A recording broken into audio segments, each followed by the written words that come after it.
Welcome to Draw One Last Breath Horror Podcast. My name's Matt. I'm Butch. I'm Geordie Paul. Welcome to episode 163. We've been to the cinema to watch Beetlejuice Beetlejuice. In our Something to Scream About, we've had somebody get in contact with us, which Geordie Paul's going to talk to us about later. And our movie from the vault is 1984's Children of the Corn. How are you guys doing? Well, I didn't get cornholed this week, so I'm pretty good, to be honest. So, wow, straight in there. Well, prepare to be corned. Yeah, all good, mate. All good. Couple of busy weeks. And Fright Fest withdrawal symptoms, definitely. Oh, yeah, it feels like a distant memory. oh, have you still got your band on your wrist? I still have my band on my wrist, yeah. I'm clinging on to the moments we shared in that bed together, Paul. Being at Reading Festival when you're 18. I'm not getting rid of it. It's going to stay on my wrist for the whole year. 2 weeks later, I'm like, fuck off. You put it in your little keepsake box, you big fucking wanker. All right. You're jealous of my trainers? My trainer box. Right, I got a list of shit to go through, so I'm going to start. I have as well, so I'm going to start this week. Oh, I have as well, so can I start? Because I know you've all watched this next thing I'm going to talk about, because I told you to go watch it, which was Milk and Cereal, which was a nice little 1 hour movie on YouTube for total free for everybody out there, which I thought was great. What about you guys? I loved it. Like, I thought the main guy was absolutely just riveting. He does a load. They seem to have done like a little bit of a company and do a lot of these shorts. But yeah, the story. So it's Curry Barker who's like plays the main guy, Milk, and yeah, I don't know, man. It was just like a whirlwind. It was just a found footage movie, but done very well and very slick. Yeah, it was very slick. Interesting. And the twists and turns were good, and the character derivation was very good. It was just I enjoyed watching it. It's got a lot of love. That's why I've just kept seeing the poster, and I was like, I'm going to check this out. And then I thought, I said to you guys, you've got to check this out. It's really good. Well worth an hour of my time. Yeah, I loved it. That was really good. Really, really good. Really good idea. And shot really, really well within their means, which wasn't a lot. But it was literally nothing. No, but very, very well done.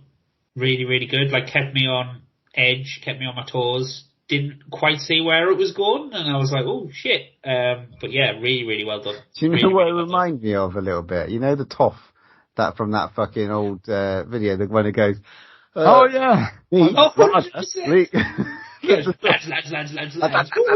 him. Yeah. I thought exactly the same thing. I was like, where have I seen you before? Because he looks like I've seen him before, and I was literally the same thing, but, oh my god, maybe it is him. He has got the face that you want to punch a little bit, hasn't he? Yeah. Because I actually, after I watched it, it kind of went on to the next video, and they've done another short, or they've done quite a few, like Paul said, they've done quite a few things. But there's a really cool one called The Chair that came up after it, and it's only like 6 minutes long. Fucking watch it. It's so fucking good. The idea for it, the concept, it could easily be like a full-length movie. It's really, really good. And that one's called The Chair. I watched one which included Post-it notes. So I have to see that one. I didn't see that one.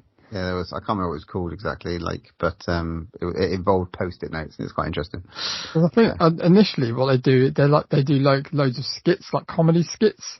I think they're called like Light Bulb or something. It's a bit like Keenan and Peele. So they've obviously come from that kind of background, and they've like reached into horror as well. So yeah, good stuff. Nice. You got what else you watched? Oh, I've watched loads. Should I just reel off what I've watched? I watched a really shit movie called Hellhole on Shudder. Okay. You guys seen it? Took one for the team. I haven't yet. I was gonna. Oh my god, trash. Look, there's one good little puppet bit in it, but it was so drawn out and long. But if you it's a creature kind of feature thing. It's got a couple of good bits, but it had loads of CGI. But yeah, I mean, the poster looked cool, dragged me in, and I was fooled. But yeah, go and watch it if you want. really angry. I've got a bone to pick with you two. You made me watch Coffee Table. You're welcome. Unrated on Letterboxd from me because I was absolutely disgusted in this film. I thought it was horrible. It really made me feel uncomfortable and physically feel kind of like sick. It was horrible. Did exactly what it was supposed to do, I think. I mean, this would be, because it was distribution for this year. I think like I'd open a conversation at the end of the year to put it in the top 10. I just think it was that. No. It threw me for six. Not going to be there. and it's left a mark. So I don't want to see that. I don't want to see that. I really don't. It's just okay. Yeah, I don't know. I just did you watch the weird humour through it? Did you get bits where you thought I might bring into a bit of a laugh, but I can't? Because me and Butch picked up on that, definitely. At the start, maybe, but then when it was like, I don't know, as it goes on, it just, I know it's supposed to evoke these feelings in you, but it's made me feel so uneasy and really like, just like, why are you doing this? What is the point of this? It's like, nothing's going to happen out of this. It's just, it's just absurd. Disturbing. It's bleak. Yeah. It's just like and I don't know. I don't think I really like being made feel like that for like a whole movie. Maybe bits in the movie, but it just by the end of it, I just felt exhausted and just like, it was horrible. I just I just didn't like feeling like that. Fair enough. Definitely won't be in my top 10, that's for sure. But anyway, yeah, thanks for that, guys. Cheers. Welcome. Don't go and watch that if you're a bit weak-hearted, but there you go. I checked out another movie that is apparently going to hit streaming sites soon, and it's called The Well, and it's got Lauren Lavera from Terrifier, who plays Sienna in Terrifier. Okay. I've seen a lot of this, and loads of people raving about it, saying that it's really gross. It's fucking good. It's very, very, very good. And I was just like very surprised. Some of the acting's a little bit off, but it's a really cool little idea and there's some creepy things, and the special effects are fucking brilliant. And it's just like, literally, it's about this girl who has to go and restore a painting that's been burnt. Basically, she's taking it, kind of restoring it bit by bit because it's just completely black. She's taking all the soot off of it. She's revealing parts of the kind of the picture. And then there's this storyline that runs alongside it that I don't really want to talk about. I really want you guys to go watch it. Where was it? I'll sort you out with that, don't worry. Cut that bit out. Yeah, nope. But it's definitely worth seeing because it's got some great effects in it. And the last thing that me and Butch have definitely seen is Subservient. With Megan Subservience. With Megan Fox, starring Megan Fox. Megan Fox and the guy from 365 Days, Michael Marone. What kind of accent was that? I don't know. It was like, he's the guy from that 365 Days that just, the fuck movie basically on Netflix. So. I'd say that Shane Paulson. It was probably the worst part of the movie, but I really enjoyed it. It's basically about, if you say one word about Black Mirror, I'll punch you in the mouth. I was going to say, it's a grown-up Megan. So it's Megan Fox. Megan, if you could fuck it. Oh my Lord. I was going to go there, but he's done it.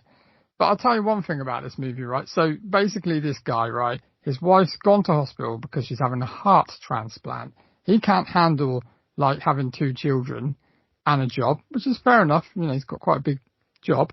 So he goes to kind of like a convention to get kind of help. And there's normal kind of, bots hanging about and stuff like that. But he obviously goes for the Megan Fox one. I wonder why.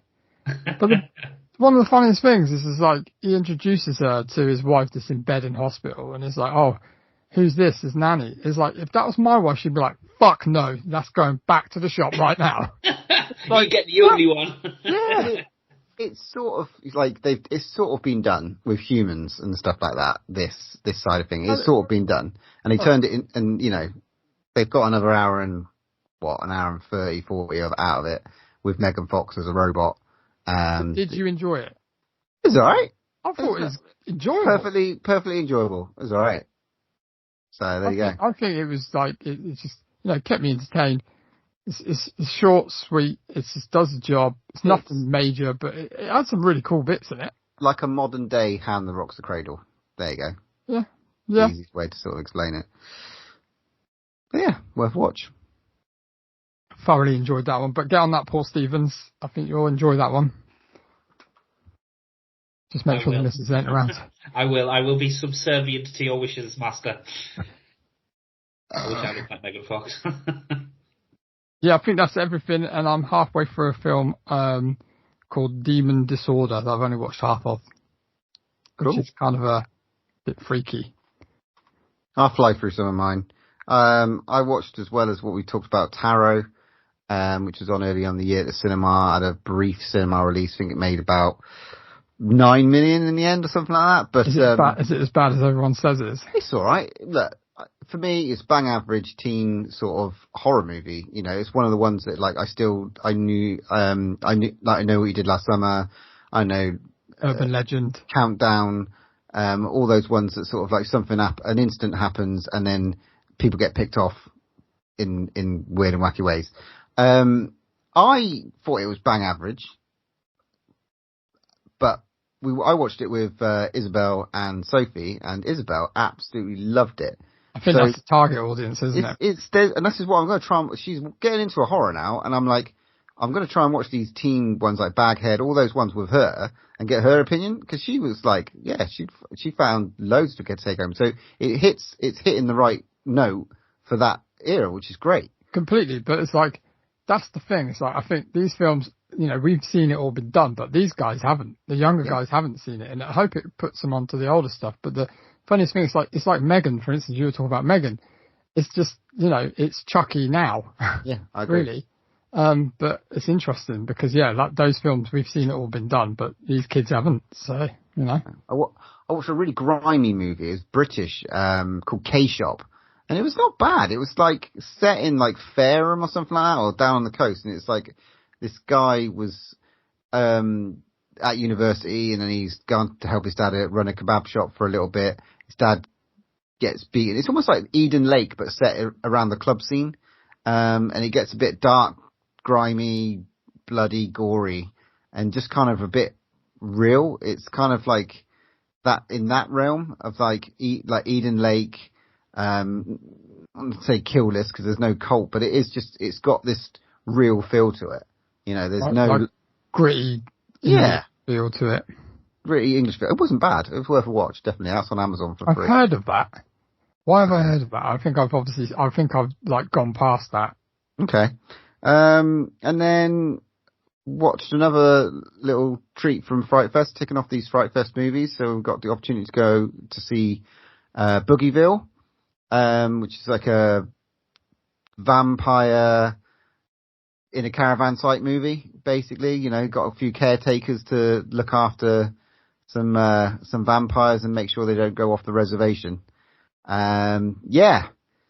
So watch that. What did you watch, Paul?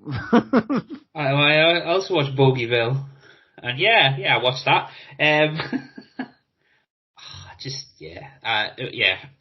The concept was alright. It's just I just couldn't get past the acting, if I'm honest. Like, everything else was okay. It was just, I thought the acting was really bad, and I couldn't tell whether it wanted to be a comedy or a serious film. But the comedy wasn't very funny, and the seriousness wasn't very good, so it was just landed really obscurely in the middle somewhere. But it wasn't great. So I'm kind of glad we didn't see that. We nearly did catch it at Fright Fest. We were that close when we were thinking, maybe. But it was one of them we saw loads of adverts for it, and it looked quite slick, and there was loads of hype around it and stuff. But the trailer's very good because the story's good. It's just it's padded out too much. It needs tightening up, in my opinion. But there you go. So Matt, I watched Demon Disorder. All of it. Yes. What's that on? On Shudder. I'll defer to you when you watch it all. Oh, okay. Is it a tick or a thumbs up, thumbs down? Thumbs down from me. Okay. Again, weird acting in it. It was just a bit, Australian though, isn't it? Is it Australian? Yeah, I just didn't get on board with it. And I was good because it had you dude from Lord of the Rings in, so I was like, ooh, but nah. I watched Beetlejuice in preparation for. Oh shit! Yeah, I watched that as well. I totally forgot I watched that. Yeah. Can I just while you're on that kind of thing, I've got a little confession to make. And no, I haven't fathered a child from another woman. I'm not Dave Grohl. But I figured out the other day, I don't think I've actually ever seen Beetlejuice from start to finish. What? I know. Excuse me? I know. Literally, That's sacrilege. I think you might have to give up your podcast license for that one, man. I've seen the first half hour and the last kind of half hour, and literally little bits in between. And I don't think I've ever sat down and watched the whole movie. I don't know who you are anymore. I did the other day though, so I watched it. So there you go. Carry on. Did you enjoy it? I'll tell you later. Oh, lovely. Okay, then obviously I watched Milk and Cereal and loved that. I watched a film on Netflix, which you guys have probably seen because it's been on like the top 10s and stuff, so it's got in there, called The Deliverance. Have you seen this? Nah, it looks shite. I actually quite enjoyed it. What's it about? It's weird. I didn't really know, and I was like, oh shit. It kind of like just goes, it's like a bit of a family drama, and there's like a darkness in the house type of thing. And it's like the worst family in the world. It's got Glenn Close in it as like a really like weird character. But this mother's like the worst mother in the world ever. But basically, it turns into like a possession film. And the bits of the possession are actually quite well done. Probably seen them all before. But actually, altogether, it really goes off the deep end at the end. So, and there's some like really choice language in it and stuff. So, I kind of liked it. I mean, it's middle of the road, but it's worth a watch if you're ever, in the mood. But yeah, no, it was great, and it was based on like a true story. I mean, the true story is very far fetched, but it's based on like true events, and it's actually quite like, not to get all sort of cultural and stuff, but it's quite interesting seeing like an exorcism story or like a demon person story around like a black family. You never really get that a lot. I know it was done a bit in The Exorcist Believer, but like a black sort of impoverished family. So it was quite interesting from that kind of point of view, but it wasn't deep or anything, so don't worry about that. It was quite fluffy, but yeah, that was alright. It's worth a watch. Was there any banjo playing? No, there was no banjo playing. Okay. No squealing like a piggy? No squealing like a piggy. No. There was no pearly faces in there either. So, and then lastly, guys, I caught this because it dropped onto Amazon Prime, and it was at Fright Fest as well, and it stars a now friend of the podcast, Dean Kilby, and it was Charlotte. So this was playing on one of the Discovery screens, and obviously just through sort of getting known through Facebook and stuff, I thought I'll just give it a whirl. It's completely different to Manfish and Members Club, I tell you that. Very dark, very very dark. But it's actually, and it's Georgia Coleman who's like the main star in it, and she actually, I didn't really realise. I watched the whole film. I thought that was pretty good, and she bloody directed the thing as well. The little mini lass. Yeah. I'm not going to say anything about it because I've seen it. It's a bit orphan, isn't it?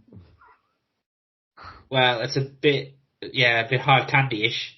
That's what I was going to say. It sounds like hard candy. It is a bit, but Dean Kilby plays a wrong'un, a proper wrong'un. Different role. Yeah, he goes from his only dads to Yeah, really wrong. But it is actually really, really good. And it's probably that one's a pretty shame that we didn't catch it Fright Fest. I'm definitely going to watch that though. What's that Yeah, on Amazon Prime? I thought that too. I got on well with it. So yeah. Yeah, I mean, I sat with my missus and watched it, and she actually really, really enjoyed it as well. So, yeah, no, nice one. I'm sure we'll be speaking to Dean at some point in the future. Oh yes. But yeah, that really, really good, really, really good. So definitely, anyone that's got Prime, go out and watch that. It's just Charlotte. So yeah, and that was me this week. All right, enough of that waffle. Then let's get on to some fucking news. All right. You got much? I got a little bit. Go for it. Or how do I get through this one? Mike Flanagan news. He'll be directing the next installment in the franchise for The Exorcist. Seen that? Yeah, we've already spoke briefly about it on past episodes, haven't we? Ignore that shit. He said stuff about it. He said he wants it to be like the scariest ever. He has. Yeah, he has actually said that it's like going to be the scariest ever. I'm like, all right. Ignore that. Don't I? Start again. The Salem's Lot trailer dropped for HBO Max. The series looks quite good. Looks fresh. Looks new. The other two ones, the Rob Lowe one and the other one, I always just got a little bit of question mark over those two. I don't know. It's a really good book. Really good book. And I still don't think it's been told as well as the book. But I don't know if you can. With Nosferatu coming up and you've got that sort of style of vampire, it'd be really interesting to see how they do it and how they sort of broach it. Because it kind of feels, when you've seen it on screen, it kind of feels tacky. The Mist, or it's got an audience, but it's not my twinkly vampire movie. So, you know. It's a weird book though, Paul, because it's not a massive one, but there's the stuff he crams into that book. Yeah. He crams a lot. There's a lot of characters in it with a lot going on. And I think that's why they've struggled with it, because it's either been really long. Yeah. And boring essentially, or it's not give it the gravitas it needs. So it's just found that balance. Let's see what happens with this one. This comes out in October. Yeah, that's my news. I've got a tad bit of news.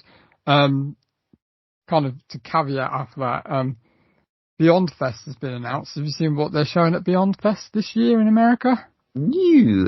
Salem's Lot and Terrifier 3. Yeah, so that's interesting. But yeah, so that'll be at Beyond Fest. Enjoy that, guys. Let us know what you think. And I just got in contact with someone over the socials from a festival that's being held at Christchurch in the UK. And it's a little kind of venue called The Regent. It looks like a really cool old school kind of like beautiful cinema. Beautiful. Cinema, yeah, it looks beautiful. Grindfest 24 it's called. So it's a 3-day festival. And it looks amazing. It's on the Friday the 13th, Saturday the 14th and Sunday the 15th. So it'll be over by the time you hear this podcast. But, you know, maybe next year. But it looks cool, man. They're showing Critters on the Friday, Society, Living Dead at Manchester Morgue. On the Saturday, they're doing one of my faves, Last Starfighter. But they're doing things like The Fly, Nightmare Beach. And on the Sunday, there's a load of stuff on the Sunday, which is like The Keep that I've always wanted to watch, heavy metal. Be really fun to live near it and just fucking pop down for a couple of those movies. I would love to have seen Critters in the fucking cinema, man. That'd be great. Oh, yeah. Oh, mate. Be cool. You're from New York. Yeah, that sounds really fucking cool. Yeah. All right. Maybe next year. Yeah. Is that all we got for the news? I have a couple of bits. Okay. Have you seen the trailer for Night Bitch? Yeah, with Amy Adams. Yeah. That's at the show, that premiere at the London Film Festival. Yeah, so it's apparently getting a load of buzz about it. So it's supposed to be really good. So it's basically about a woman who thinks she's turning into a dog, but it's like a sort of comedy horror thrillery type of thing. So looks quite cool. And obviously Amy Adams is in it, so she can fucking act anything with Amy Adams, really, isn't it? So yeah, so definitely check that trailer out. And then I got to mention the Terrifier 3 popcorn bucket. Oh yeah, have you seen it? We won't be getting over here. That's Cinemark, isn't it? Well, it's like never get a lot of cool over it. Pretty cool and pretty disturbing. Slight regret when we were at Fright Fest. When we were at the Odeon, they were selling those alien face hugger buckets, and they are going for a bank. They cost bank. They're 30 quid. Yeah, but you could double your money easy. Yeah. We carried enough. We were carrying enough. So that's it. Yeah, you were bogged down by the weight of your Scared Shitless t-shirt. So, and then the last bit of news, stretching the horror theme anyway, but it just dropped today. So I thought, apparently Jared Leto has been offered the part of Skeletor in Amazon Prime's Masters of the Universe film. I'm not really sure how I feel about that. Live action. He's got So Alison Brie got cast last week as Evil Lynn. I saw that, yeah. And apparently they've offered Jared Leto the part of Skeletor. We shall see. Is Dolph Lundgren coming back? And probably he's not. I don't know if they've got the He-Man. It was rumoured to be Hemsworth for years, wasn't it? But don't know if it's too close to Thor. Are they going to put Orko back in, or are they going to get that crappy little kind of thing they had last time? What was it, Grimwald or whatever his name is? As long as but that had nothing to do with anything. Let's just pick random characters and let's put a keyboard in, or synthesizer, wasn't it? Yeah, it's the worst good film of all time. I had to go and watch that twice because they wouldn't let me in to see Gremlins 2, the new batch, so I had to go and watch that again instead. Mortified. It's still got a brilliant performance by Frank Langella as Skeletor. He was brilliant. Oh yeah, that's brilliant. Especially that bit, spoilers at the end, when his hand comes back out of the hole and you're like, yeah, there's going to be a second one. Brilliant. So yeah, that's all my news, lads. Right, let's get on with our main review. Here's a preview. Be warned, it's intense.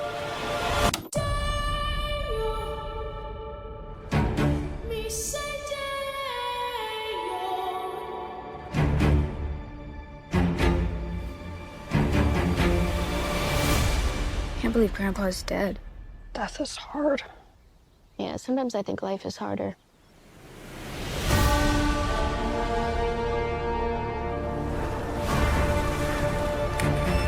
When I was a teenager, a trickster demon terrorized our entire family and tried to force me to marry him. I believed he was gone forever until you found this in the attic. Ew. Who's Beetlejuice? Don't ever say that name. Beetlejuice. No, Astrid! I am serious! If you say his name 3 times, he will appear. Beetlejuice. The juice is loose. I'm gonna make you so happy.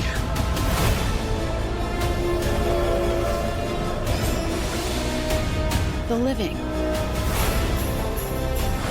The dead. Can they coexist? That's what we're here to find out.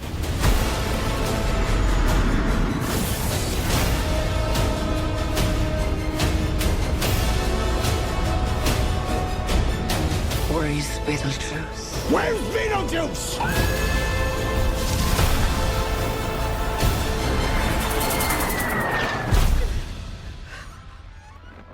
Beetlejuice! Feel free to express yourselves. Don't be afraid. You're a figment of my imagination. Really? Is this a figment of your imagination?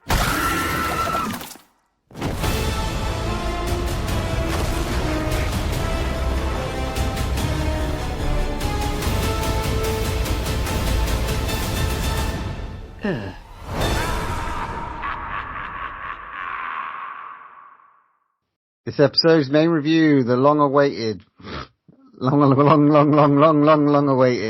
return of Beetlejuice. After a family tragedy, 3 generations of the Dietz family return home to Winter River. Still haunted by Beetlejuice, Lydia's life is turned upside down as her teenage daughter Astrid accidentally opens the portal to the afterlife.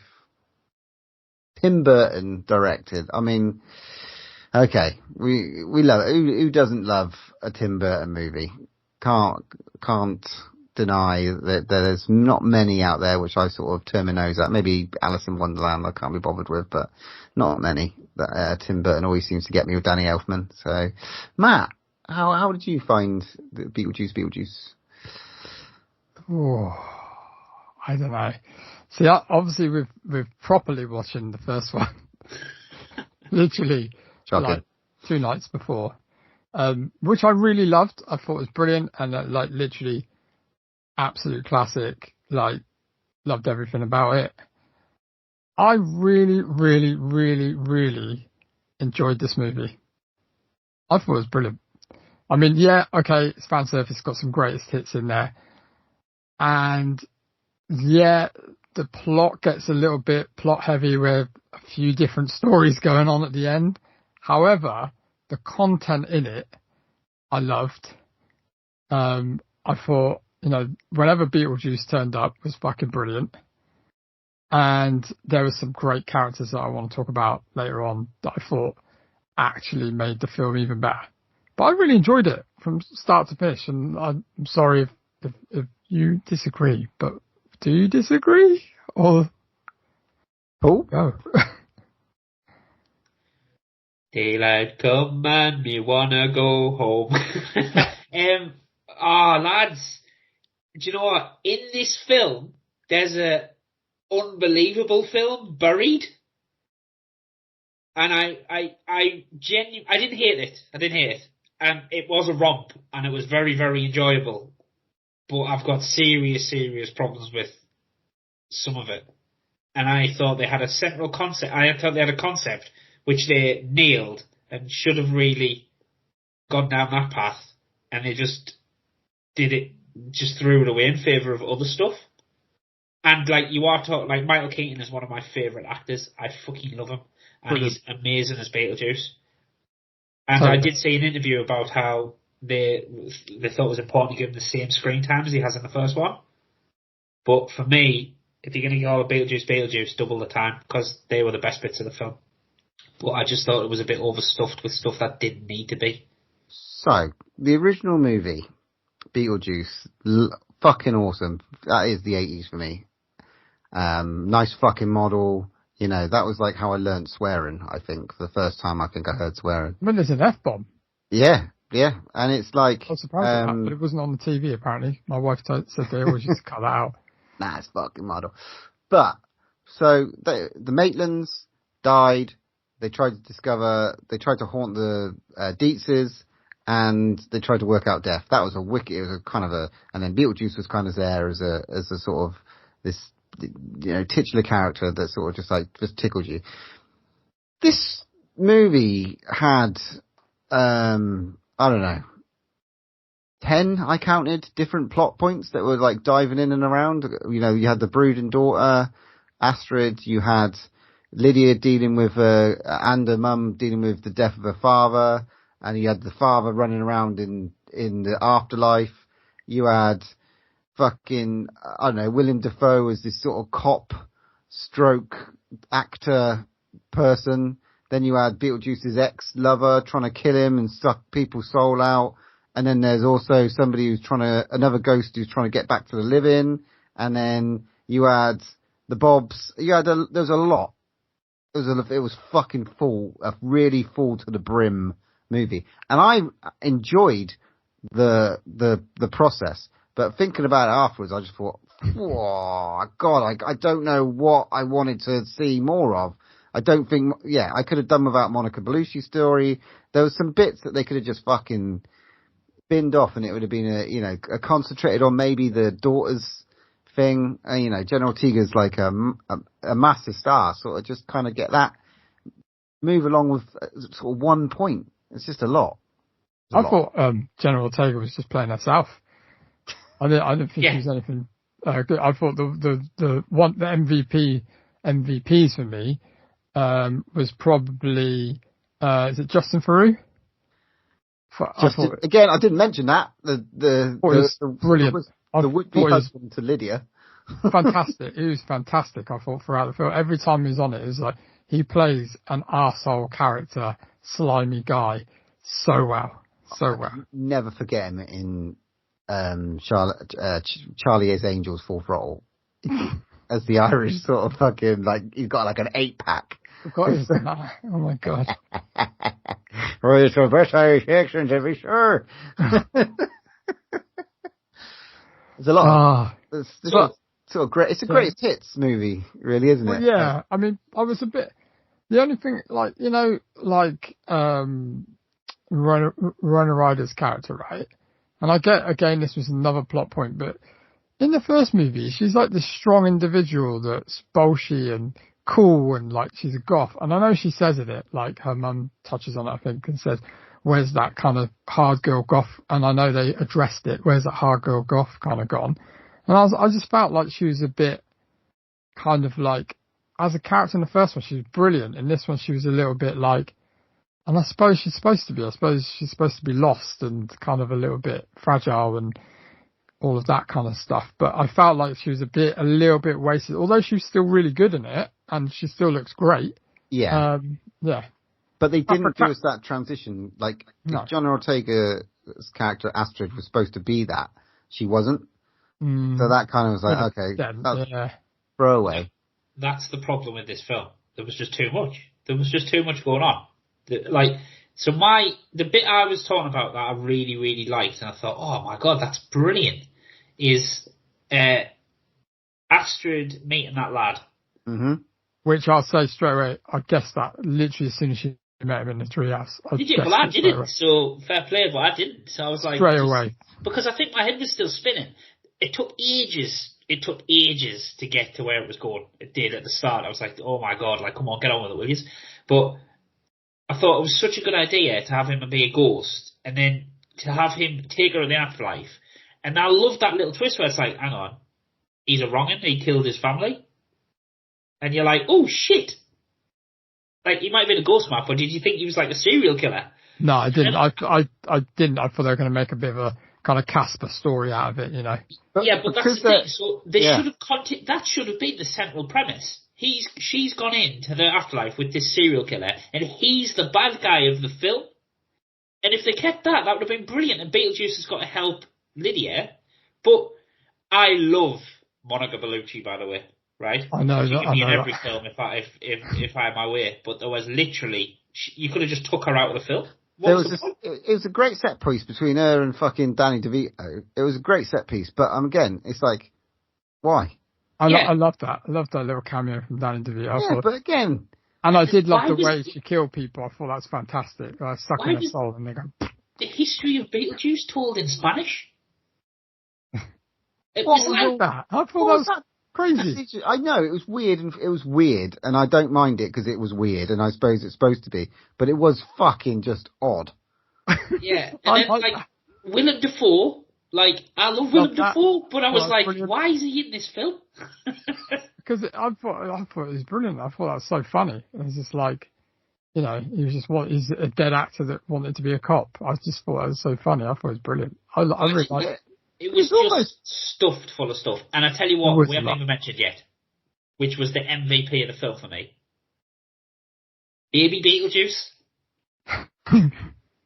I'll tell you what. Transporting scene was great. I got to be honest with you. Compared to the first one, this had absolutely way more horror in it. Loads more horror. Blood splatter. Yep. Yeah. More swearing, more blood splatter, more. I think more Beetlejuice. It felt like there was moments where I was like, "Whoa, that's quite full on." Because I was thinking about taking my son to it, Indy, and I was like, I'd probably let him watch the first one, but the second one would be I think it's too much. Like, there's a woman going around sucking people's souls out and crushing them, and then Beetlejuice is like literally, little baby Beetlejuice is flying out of places and like biting people's legs and stuff. I was like, I thought the horror element in this movie was like excellent, and I loved all the special effects as well for keeping it real with the special effects. I like the little nods to the other films as well. Danny Elfman as well. The score was fucking great. The reworked music and stuff like that. You know, I tell you what I really do want to discuss is a certain absentee actor. I thought that was done pretty well, to be fair. It was really weird though. It was odd. It was very odd. Do we They know must why have he's still not? had to get some sort of clearance to use, because they still used his likeness. So I guarantee he probably got paid something. Is he in jail? No, he's been in jail. Yeah. He's been in jail. What did and he do? He's on the list. Oh, right. Yes, I thought it was. Because my missus asked me, she was like, where's he? Why did they not just get the actor? And I was like, I'm pretty sure he's a wronger. I mean, this is a guy that's like 80s personified. Ferris Bueller's Day Off, Howard the Duck. I mean, the list is fucking mental. Yeah. And I don't even think I want to like mention his name on the podcast, but we all know who the fuck he is. It's just, he didn't appear in this movie because he fucking sent some lewd photos to someone underage, and not allegedly. So, come at me, bro. I tell you who is having a great time in the film is Catherine O'Hara. She is brilliant. I thought she was brilliant in this. Every time she was on scene, every line she delivered was brilliant. I actually had some laugh out moments as well in this film, many times. Yeah, 100% agree. It made me laugh, it tickled me, and I definitely enjoyed it, but I was just like, whew, just shaking off a couple of plot lines as I went through. That was all. The Astrid's dad thing, it was just weird. It was like, there's your dad, and then he kind of doesn't really rescue them, he just bumps into them. Oh no, he does rescue them from the sandworms, fair enough. But then it's just like, right, the family reunion scene's just really weird, because obviously she's saying bye to her dad, but then they weren't together when he died. So it's like, nice seeing you, bye. And I get, Matt, what you're saying about Winona Ryder's character. It's weird. She's gone back, I suppose we're used to seeing her in Stranger Things, where she's got a bit of balls about her, you know what I mean? And it's kind of just regressed into this other, shy character. But I would have thought that her character progression would have been better than that, where she'd actually grown a pair of balls, and I don't know. The thing is, all the stuff in it were really good and really good and shouldn't really be cut, but they almost should be elongated. And I rarely say that, but I don't really want a longer movie. But this, they've done Child's Play now for 3 or 4 seasons. I think it's heading into its 4th. And this would work so well as a TV series. Like Beetlejuice, I know, look at the caliber of actors. Some of them I doubt. I don't know. Oh no, they've all, Michael Keaton's been in Dope Sick.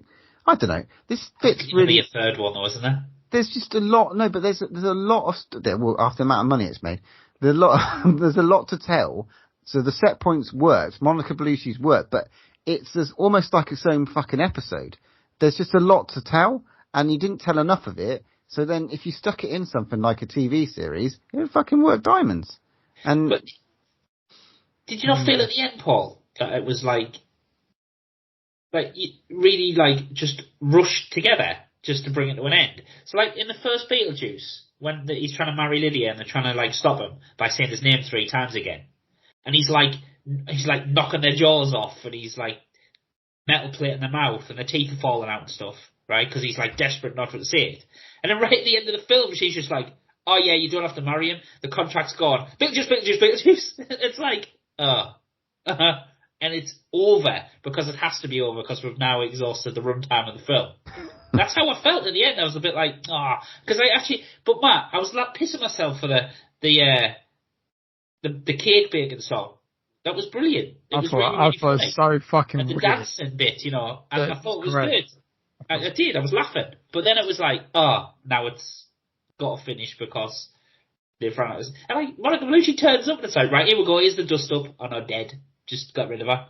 Justin through. Just get rid of him. It's yeah, and the same with the kid as well. Just get rid of him halfway through. But that was the same with the kid. They were in line and suddenly, boom, see ya. I quite like that. I like that. I really think if they'd have just kept it to that story of her meeting him and him being a bastard and then them saving her through that, I think it would have been I would have been this was brilliant. The thing is, I think they needed a through line to Beetlejuice, and they needed more screen time for Beetlejuice. Therefore, you had to have something more that connected him to the film to add some more time. 100% Matt, but all they could have done was your granddad's dead or your dad's dead. right? We have to go back to this house. And when they're back to the house, she meets this guy and the ghost, and then it starts from there. And she's in the house, and she doesn't know what to do. And she's like, hang on, I'll see if Beetlejuice is still around. Yeah, Good. but I still think that'd be a bit boring. All right, okay, well, you know. I liked the opening scene, and I thought her character was, probably a bit misused. But I think, I don't know whether it suffered from having so many different writers, and they thought, I like that bit, I like that bit, I like that bit, let's put it all in, let's do it all. But, I've got to say, I thoroughly enjoyed it from start to beginning. I thought there's some great little one-liners. I thought all the characters were good. I thought Jenna Ortega was just Jenna Ortega in this one. But it did entertain me, and I thought it had way more horror. It had some quite scary bits in it, and I loved the fact that they killed off all the influencers as well. That was brilliant. And the way they did it, I thought was quite clever. That was a nod to the first one, with a stretch of the faces and stuff. Yeah. Poor Bob, by the way. Yeah, R.I.P. Bob. Bob. Yeah, that's a shame. He deserved to get his face sucked out. Mm. I love the ending bit as well, like the little dream sequence at the end. The fact that it was Beetlejuice's dream and not somebody else's. That was very, very clever. So there's a lot of good here. And do you know what? I went to a 12 p.m. showing, right, on a Thursday. And what's this, the second week it's in now? Yeah. There was probably 50 people in there. Nice. So I was very surprised at. I thought, normally when I go, there's about 2 or 3 people. There's at least 50 people in this showing. Doing well. But we'll await the third one. Beetlejuice. What's that? Oh. Nice. He was way less pervy as well. Still a little bit pervy. I need more perviness though. Let's get Beetlejuice. That's what I suppose it's as well. And I get what they're saying, that his impact's got. If he was in the whole film, his impact wouldn't be as great, and you'd be a bit bored by the character, or whatever. But give us a bit more. Just give us a bit more. I think they did enough. Michael Keaton is fucking brilliant in that role, and give me a bit more Beetlejuice, please. There we go. For the next one. It's a lot to fill in. Yeah, come on, Matt, let's stick with you, Mr. Beetlejuice, Mr. Tim Burton. Mate, I think I enjoyed it more than the first. I'm going to put it out there. Wow! No. I'm not joking. Oh, I was going to say it. Who the fuck are you? I was about to swear gratuitously. But, at the end of the day, I've got to be honest with myself. I don't know if I'm just a bit stupid, but I just let myself go because it is what it is. Do you know what I mean? So I don't think about too much until afterwards. And you talking about the plot lines and that, I get it. But I had a feel right with this, and I thought it was really good. It's quick, it's punchy, it made me laugh a load. Love seeing Michael Keaton. I would give this an 8 out of 10. 8 out of 10 cats. Not bad. Geordie Paul? I'm going to give it a 6. Oof. It's a 7 for me. It's a 7. A lot going on. But I didn't want them to cut the shit out. I just want more, which suggests that it was good, and I did enjoy it. More of Beetlejuice, Paul, not more characters and more plot lines. I told you I wanted a TV show. Well, they did a TV cartoon show. That was quite good. Yeah. There you go. It was a shame they couldn't have just put the couple in somewhere somehow. Did you not see? You know, at the start where it's going up where the model turns into the house at the start where it goes up the bank? Yeah. It's like blink and you miss it, and I'm surprised I got it, but there's 2 characters, like 2 model people at the bottom of the hill, and it's Gina Davis and Al Baldwin in their costumes. Oh, yeah, but it's not really them, is it? I know, but how are you going to put them in? You can't put anything at the minute. It was just like, they've moved it, they've moved on, we found a loophole and they can move on. Yeah, but you couldn't have them in ghosts don't age, Matt, so it'd be weird having old Gina Davis and... Oh, mate, sorry, no, deep fake it, mate, it's easy. Can't deep fake. Look what's happened to Disney this week. Alright, cool. Let's move on from our Beetlejuice 2, Beetlejuice, onto our Something to Scream About. Okay, so this week, Something to Scream About, one of our regular listeners, Andrew, basically he was inspired by our acrostic poem making films up idea thing we did a few weeks ago, which we had a lot of fun with.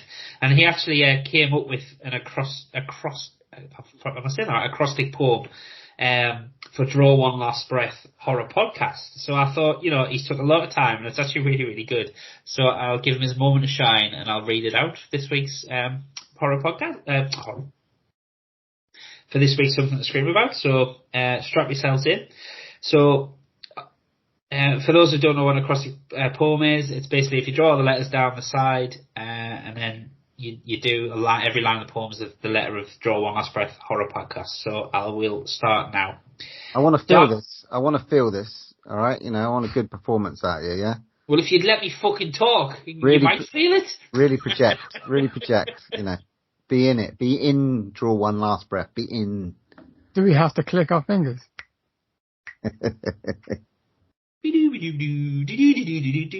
Right. Okay. I hate jazz.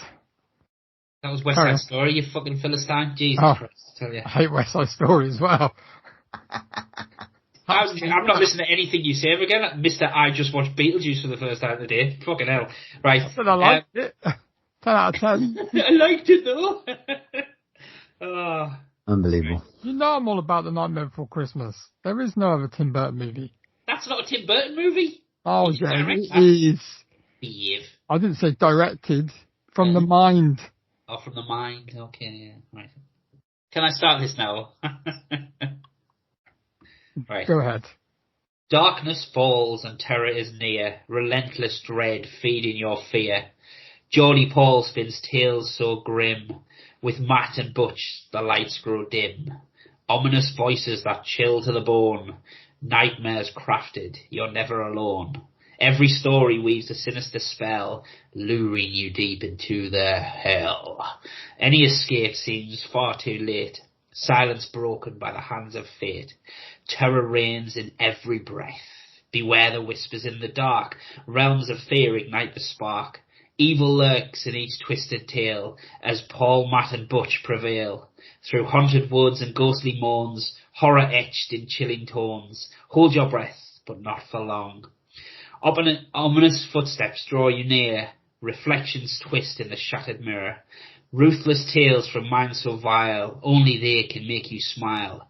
Paralyzing fear, your heart beats fast. Out of the shadows they strike at last. Don't look back, the end is nigh. Creators of terror, no need to try.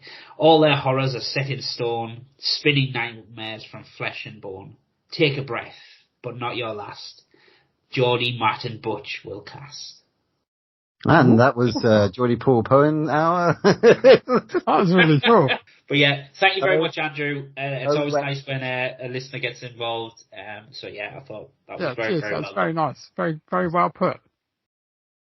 Every child is afraid of the dark, the unknown, the nightmare.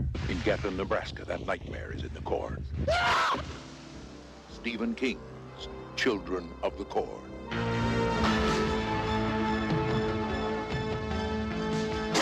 Praise God! Praise the Lord!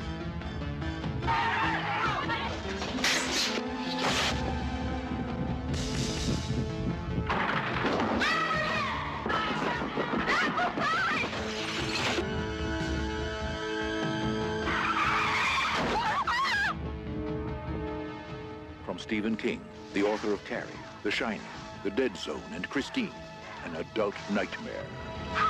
Children of the Corn. I'm here, Lord!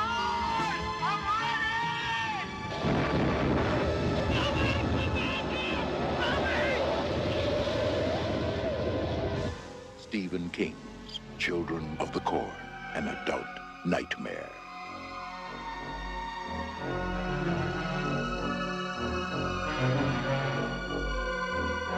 Coming soon from New World Pictures. So this episode's movie from the vault is 1984's Children of the Corn. A young couple is trapped in a remote town where a dangerous religious cult of children believes that everyone over the age of 18 must be killed. Who wants to go first then? I picked this one. It's been a long time since I've seen this film. A long, long time. My mum gave me the trilogy. It's not a trilogy anymore. Oh yeah, fucking just a fair few. But yeah, my mum gave me the VHS trilogy when I was about 15, 16. I remember reading the short story. I can't remember which book it's from. Is it Night Shift? Bachman books? Is it? Or is Not it? sure. No, it's not Batman books. I think it might be Night Shift. I think, yeah. Okay. I don't know, but yeah, I did not remember that fucking diner scene at the start. What a fucking start to the movie! Just I mean, it just started off so well. It does go straight into it, doesn't it? Yeah. Apart from like Linda Hamilton's dodgy dance at the start, which really put me off. You could do almost like Children of the Corn versus Village of the Damned. I don't know if that's already been done, but like it's weird. It is now. Look at those freaky ass kid movies. I don't know who wins in that side, Malachi or Isaac. Fucking hell. I enjoyed the ride. It's sort of just that sort of Langoliers-esque Stephen King story. The short, snappy. There's lots in there. They padded it out way too much, but there's not a lot going on. But they sort of make a good movie from it, and it did have that Langoliers charm for me. Well, I mean, I remember watching this as a young whippersnapper. This was another one that we got from the boot of that random the video man's car when he came round. But I couldn't remember half of it, to be honest, and I completely forgot Linda Hamilton was in it, if I'm honest. I thought Christopher Reeve was going to pop up, but he was in Village of the Damned, wasn't he? Yeah, well, the remake. But yeah, I don't know. I don't know if this has aged particularly well for me. I don't know.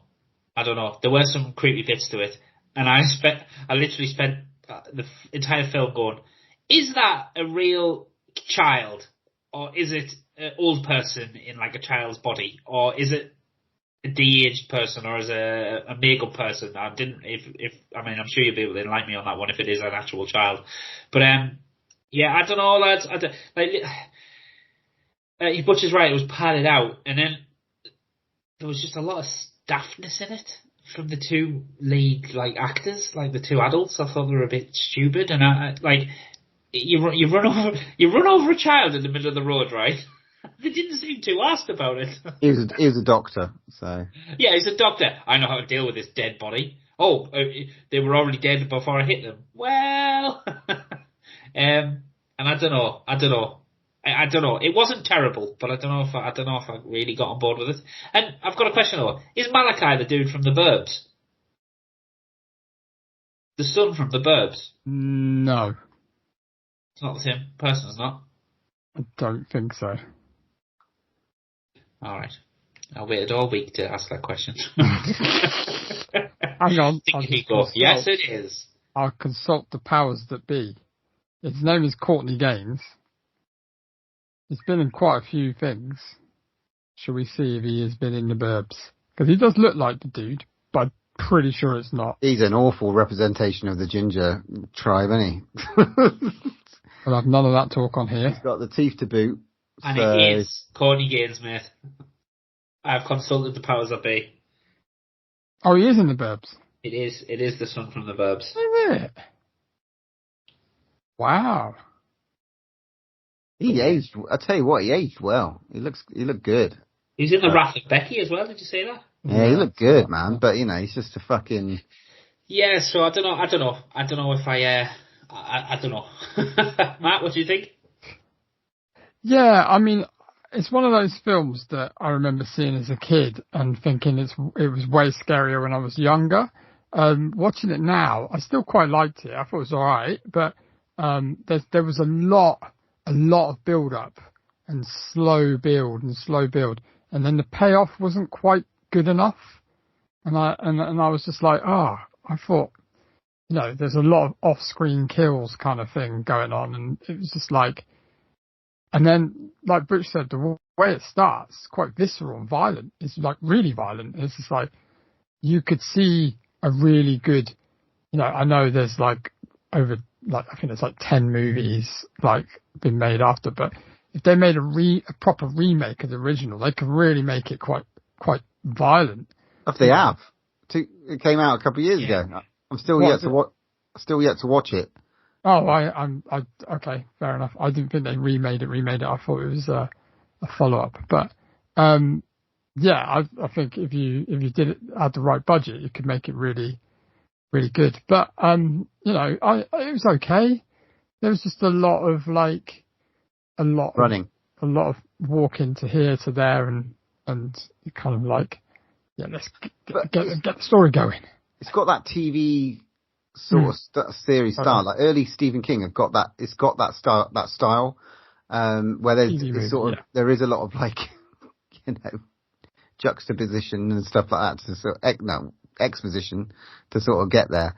And there's a few ponderous fucking monologues in there as well from old John Franklin, who played Isaac. He's the kid that never grew up. Really, he still looks like a child. Bless him. It's some kind of disease he had, though, isn't it? It's some kind of like laughing. Yeah. That's harsh. Shouldn't laugh at that, Paul. That's terrible. Shouldn't laugh. Terrible. Now I can't stop. So that's but not you mentioned Orphan. It gave me serious Orphan vibes. Watching it. Kids are freaky as fuck, man. And when they go feral, it's just like that. And there's that, add religion to it as well. You're like, fuck. And it's like, is there religion to it? Explain to us, Paul. What is the deal with this little town? Explain. Are you talking to Geordie Paul? Because I haven't got a fucking clue. Geordie Paul, come on. Well, I'm guessing it's the devil, the devil, rather than they believe that they're quoting actual Bible scripture, but it's the devil, because obviously that's what comes out of the ground. And like, well, I thought it's the thing from V. Well, you always think it's the thing from V.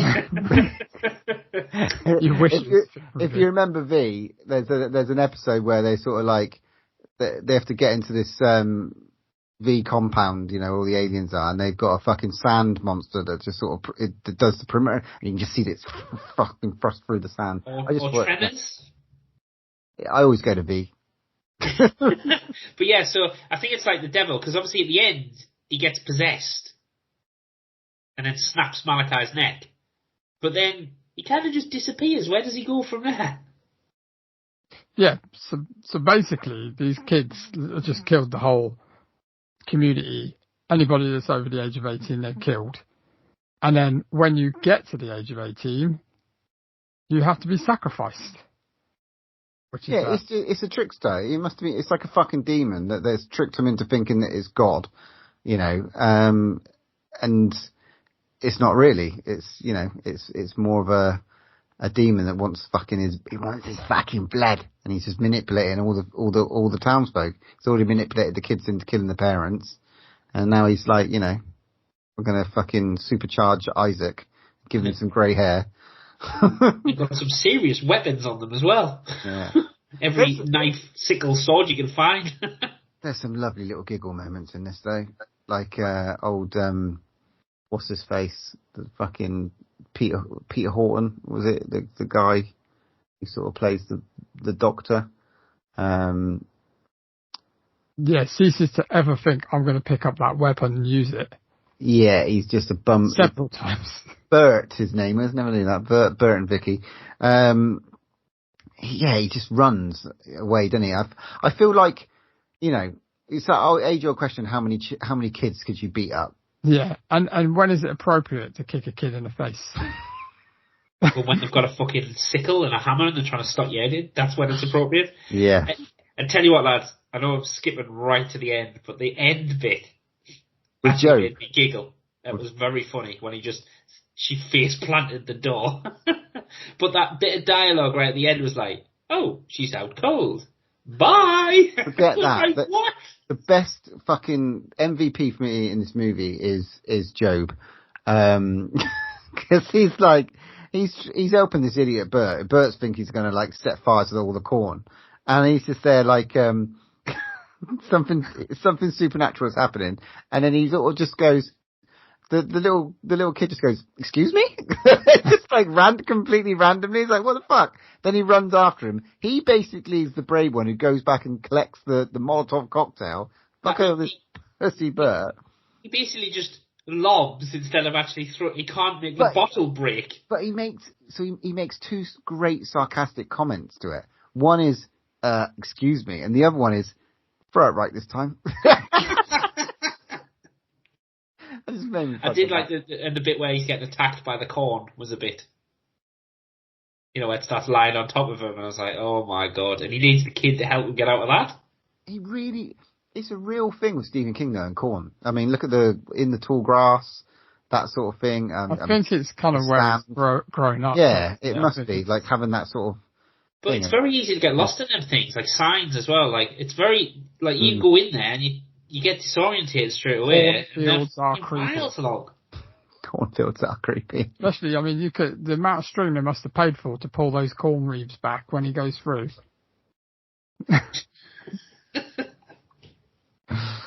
Then they close up.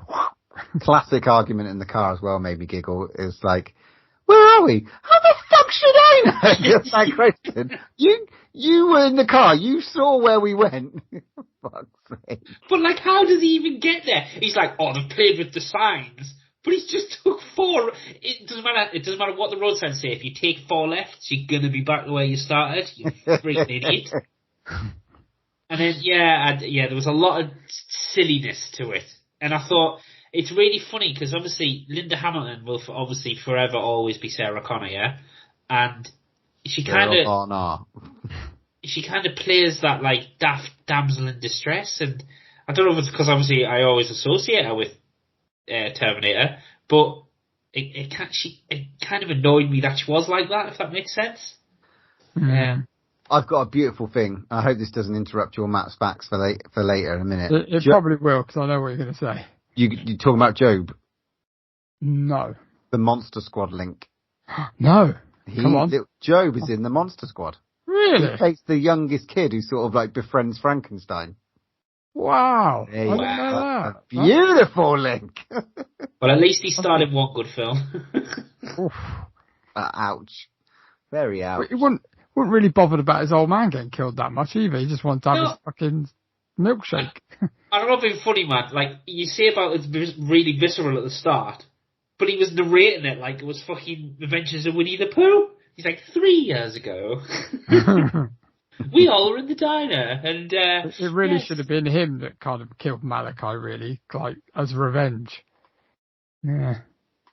And I mean, to be fair, the adults should have died anyway because Malachi looks like a wrong one. So, but the just going back to the last bit, the end was so abrupt. It was just like, oh, that's it. I mean, so you're going to go and forget about this, have these 2 kids with you. Oh, can we keep them? Yeah, let's keep them for a week. Let's keep them for a month. Oh, no. And then, like, I'm like, what about all these poor kids that are left behind that have just murdered loads of people? Fuck them. Get the authorities to come down and sort them out. Can you imagine? Oh, they're going to need a lot of counselling. They've gone on to star in a lot of Stephen King movies, like, in his books. I imagine they're like the forefront, But then they're there for the next 10 movies. So. Yeah. Yeah. So I didn't miss anything, did I? Isaac just disappeared. Yeah. After he snapped Malachi's neck, there was no more Isaac. No tie up with that because they had to make Children of the Corn 1, 2, 3, 4, 5, 6, 7, 8, 9, and 10. Fair enough. Yeah, but. Right. Let's get some Matt's facts on the go. There's got to be quite a few on this. There's a few. If you look on the dashboard of Bert and Vicky's car, there is a copy of Night Shift, the Stephen King short story collection in which children record. There you go. There you go. Answer my own question there. Courtney Gaines won the role of Malachi by using a prop knife to hold a casting assistant hostage at the audition. He claims that one of the great honours of his career is having hundreds of people, even his son's friend, recognise him as Malachi and confesses they found him terrifying. Some haven't admitted his performance gave them nightmares. Apparently, even his own parents were greatly unnerved by him in this movie. Freaky little ginger kid. This spawned more sequels than any other Stephen King film, as we've touched on already. Although Isaac is supposedly a teenage actor, John Franklin was 24 years old at the time of filming. Franklin's small stature is due to him being born with a growth deficiency. There you go, Butch. Not laughing.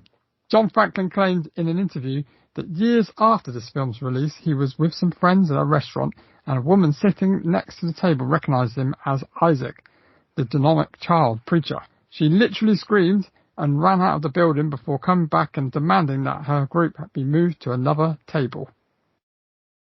Due to the film's low budget, several scenes were left unfilmed or were altered, such as Mr. Dial originally found the severed head of his dog under the hood of his truck instead of the bloody bandana, and the scene that followed up on Dial's death. Bert and Vicky go back to the service station only to find him overtaken with corn and Mr. Dial's corpse hidden under the truck covered with corn and holding another corn crucifix, and this was never filmed due to the low budget. So, I mean, you could have put a bit more nasty things in there instead of killing him off screen. When Linda Hamilton's character Vicky meets a little girl, she asks her name, and the girl says her name is Sarah. Hamilton's character says, "That's a beautiful name," and that was Hamilton's character's name in Terminator, obviously.